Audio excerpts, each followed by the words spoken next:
সংবাদের শুরুতেই থাকছে নির্বাচন কবে হবে বিএনপির কাছে জানতে চেয়েছে রাশিয়া।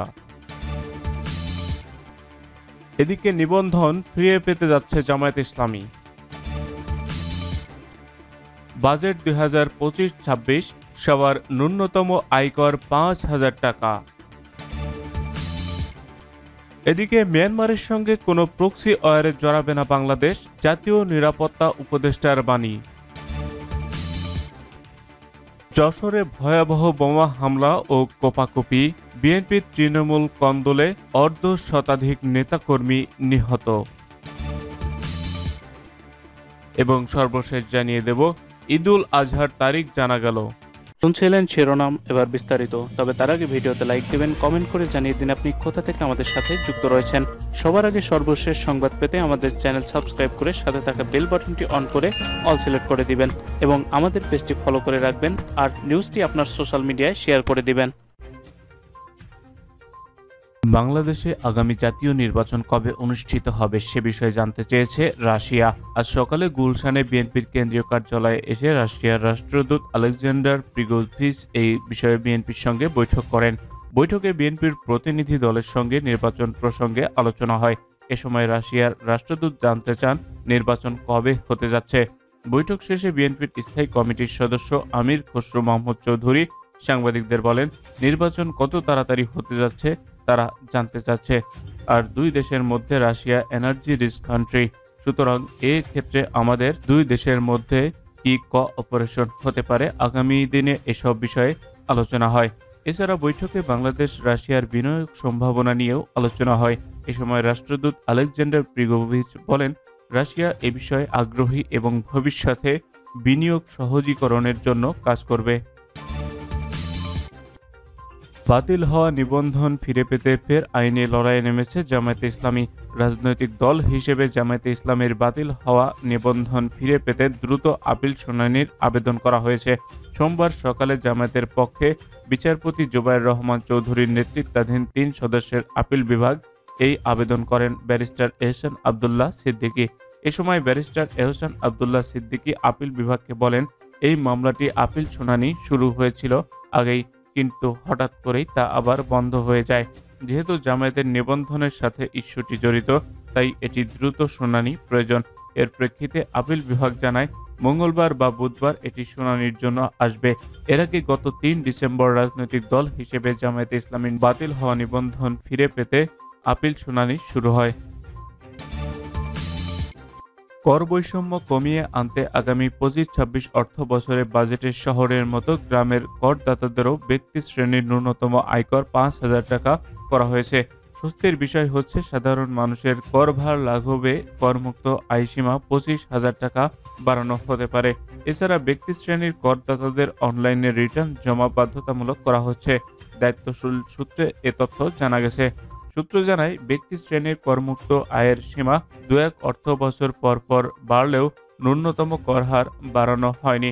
সর্বশেষ 2015-16 অর্থ বছরে বাজেটে অঞ্চল ভেদে ব্যক্তি শ্রেণীর ন্যূনতম কর হার বাড়ানো হয়। সেই থেকে আজ অবধি একই হারে করদাতা কর দিয়ে আসছে।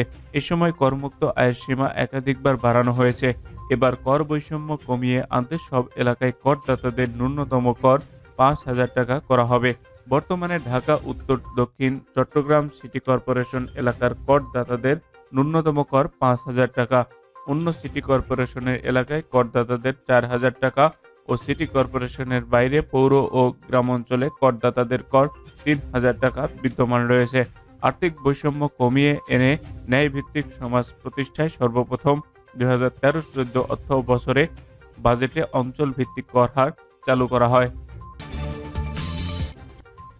বাংলাদেশ কোনো প্রক্সি যুদ্ধের অংশ নয় এবং মানবিক করিডোর ইস্যুতে ছড়ানো অপপ্রচার এবং গুজবের সঙ্গে বাস্তবতার কোনো মিল নেই।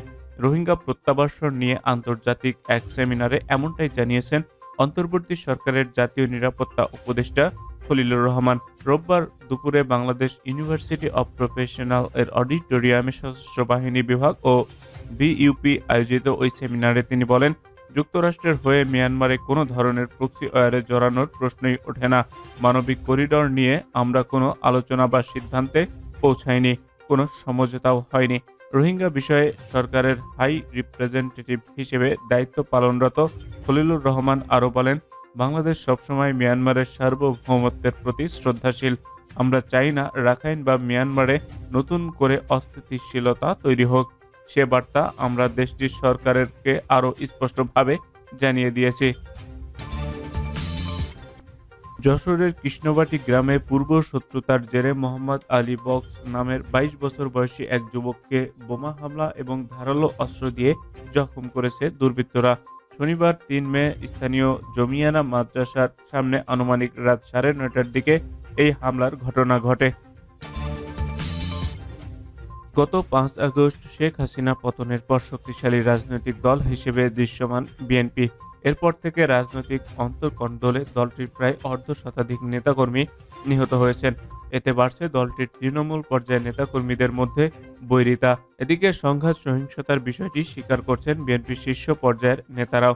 তাদের দাবি, ব্যবস্থা নেওয়ার কারণেই সহিংসতার মাত্রা কমে এসেছে।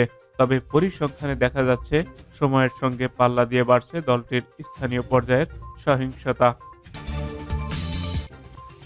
জিলকদ চাঁদ দেখা যাওয়ার পর কুয়েত সরকার ঈদুল আজহা ২০২৫ উপলক্ষে ছুটির সময়সূচি ঘোষণা করছে। দেশটির মন্ত্রিসভা এক সরকারি ঘোষণায় আগামী ৫ জুন বৃহস্পতিবার থেকে ৯ জুন সোমবার পর্যন্ত দেশ জুড়ে ঈদ উপলক্ষে সরকারি ছুটি থাকবে। ফলে অফিস আদালত পুনরায় খুলবে মঙ্গলবার ১০ জুন। ঘোষণায় বলা হয়েছে ৫ জুন নির্ধারিত হয়েছে আরাফার দিন হিসেবে। এরপর ৬ জুন থেকে শুরু হবে ঈদুল আজহার মূল ছুটি। ৯ জুন সোমবার অতিরিক্ত ছুটি বা রেস্ট ডে হিসেবে গণ্য হবে, যার ফলে কুয়েতে ঈদ উদযাপন উপলক্ষে টানা ৫ দিনের ছুটি পাচ্ছে দেশটির সরকারি কর্মীরা। মধ্যপ্রাচ্যের জ্যোতির্বিদদের হিসাব অনুযায়ী ২৭ মে জিলহজ মাসের চাঁদ দেখা দিতে পারে। আর তা যদি বাস্তবায়িত হয় তাহলে ২৮ মে থেকে শুরু হবে জিলহজ মাস। সেই অনুযায়ী ৫ জুন হবে আরাফার দিন এবং ৬ জুন ঈদুল আজহা। বিশ্বজুড়ে মুসলিমরা ঈদুল আজহা ধর্মীয় উৎসাহ উদ্দীপনায় উদযাপন করে থাকেন হযরত ইব্রাহিম আলাইহিস সালাম ও হযরত ইসমাইল আলাইহিস সালামের ত্যাগ ও আনুগত্যের স্মরণে।